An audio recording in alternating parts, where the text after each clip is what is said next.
Olha, durante todo o dia de hoje, a gente acompanhou informações dando conta que a empresa Vale, a antiga Vale do Rio Doce, a Vale, ela anuncia reestruturação e a Bovespa atinge o maior nível em 6 anos.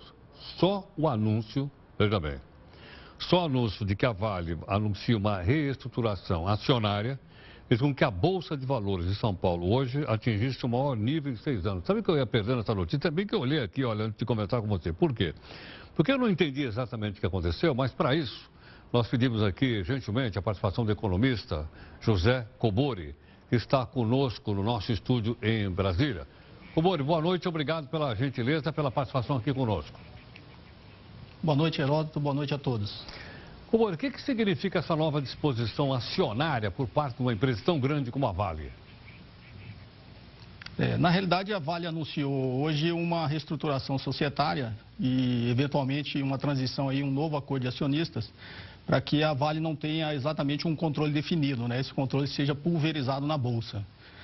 Traduzindo, hoje o controle da Vale é através de um veículo de investimento que é a Valepar, né? A Vale Participações, que é controlada no limite pelo governo, né? Porque a Litel, que é um fundo dos fundos de pensão, né? Uma empresa, um veículo de participações, junto com o BNDES Par, que é a empresa de participações do BNDES, detém 60,5% da Valepar, que detém 53,88% da Vale. Então, no limite, a interferência política ainda no comando da maior empresa mineradora que nós temos ainda é do governo, né? O que a Vale propôs com esse acordo, né? Que essa participação da Valepar fosse transferida direto para os seus controladores, né? Que é o BNDES Par, a Bradespar, a Mitsui Corporation e a Litel, que é o dos fundos de pensões. Então, a Valepar deixaria de existir, né? E essas empresas de participações passariam a deter essa participação. Corporation e a Litel, que é o dos fundos de pensões. Então, a Valepar deixaria de existir, né? E essas empresas de participações passariam a deter essa participação. Nesse acordo, eles proporem um aumento de 10% na participação da Valepar, e isso deve passar um pouco mais de 35%. Obviamente, eles não vão mais deter o controle da empresa. Cobori, posso entender então que o governo, ao ocorrer dessa reestruturação, o governo vai perder esse poder que tem hoje de influenciar decisivamente quem é o presidente da empresa, da Vale? Na realidade, isso é uma negociação de todas essas empresas, né? A Previr, em última instância, que controla a Litel, né, que tem a participação de 49% na Valepar, ela necessita, até para atingir suas metas atuariais, né, ela necessita de liquidez. E a atual estrutura acionária da Vale do Rio Doce não permite, né, que os fundos de pensões tenham essa liquidez que eles necessitam, já que a participação deles é relevante, né, e uma eventual liquidação, alienação de participações dessa empresa, esse próprio movimento deles prejudica o valor da empresa, né?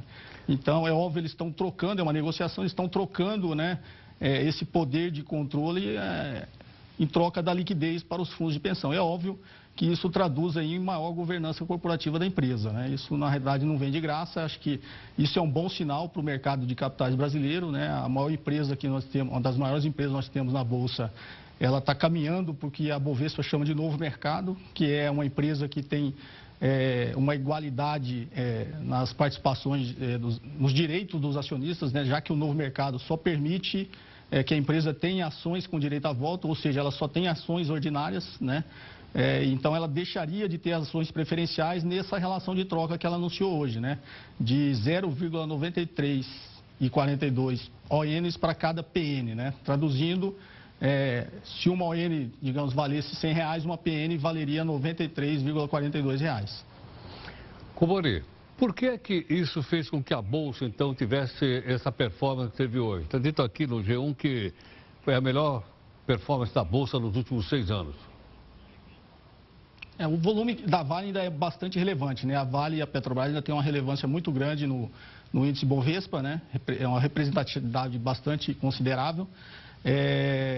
Esse anúncio da Vale do Rio Doce é um bom sinal para a empresa, né?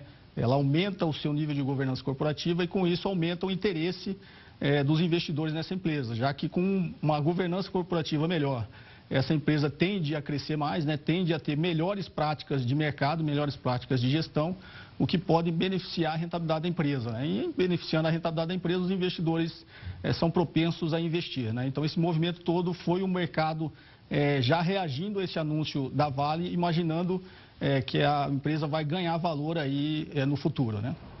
Cobori, outra explicação que eu gostaria que você nos desse. Por que ela vai para o novo mercado? O que tem de diferente, né? Que a empresa vai ser colocada naquele índice chamado de novo mercado da Bovespa? A Bolsa de Valores de São Paulo, a Bolsa brasileira, ela tem alguns índices que a gente chama de índices de governança corporativa, né? Níveis de governança corporativa.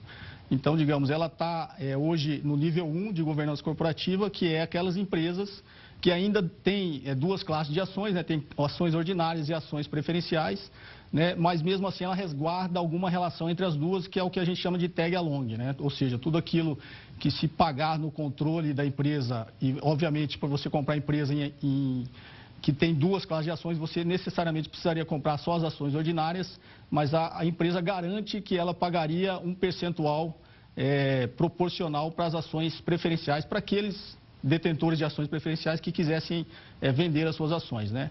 Depois do nível 1 vem um novo mercado, que é o nível máximo de governança corporativa na nossa Bolsa. E para você fazer parte do nível máximo, que é o novo mercado, você só pode ter ações ordinárias, ou seja, você tem só uma classe de ações, o que garante a todos os acionistas os mesmos direitos.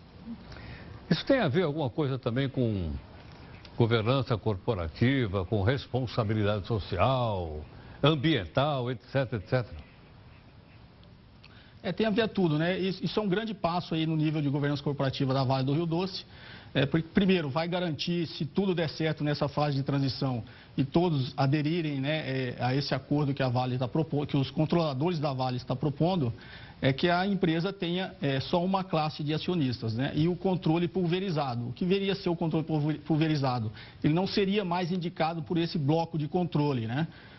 Seria uma espécie de corporação brasileira, né, como é assim nos Estados Unidos, onde todos os acionistas se reuniriam numa assembleia, né, de acionistas para eleger o conselho de administração e assim, com o conselho de administração, elegendo o executivo da empresa, né, o CEO da empresa.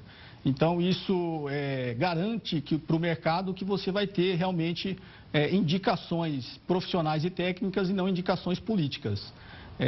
Quando você tem um profissional de mercado tocando uma empresa do porte da Vale, é uma tendência que essa empresa adote sempre as melhores práticas, não só de governança corporativa, como de responsabilidade social, responsabilidade ambiental, porque hoje as grandes empresas precisam seguir esses caminhos, né? Porque senão o mercado penaliza essas empresas, penaliza através da Bolsa de Valores, né? E através, óbvio, no limite, os seus consumidores não adquirindo os produtos que não emitem esses sinais para o mercado que tem responsabilidade.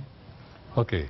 Cobori, muito obrigado pela gentileza, muito obrigado pela participação conosco aqui no Jornal da Record News. Até a próxima, muito obrigado. Obrigado. Obrigado. Um prazer, boa noite. Igualmente.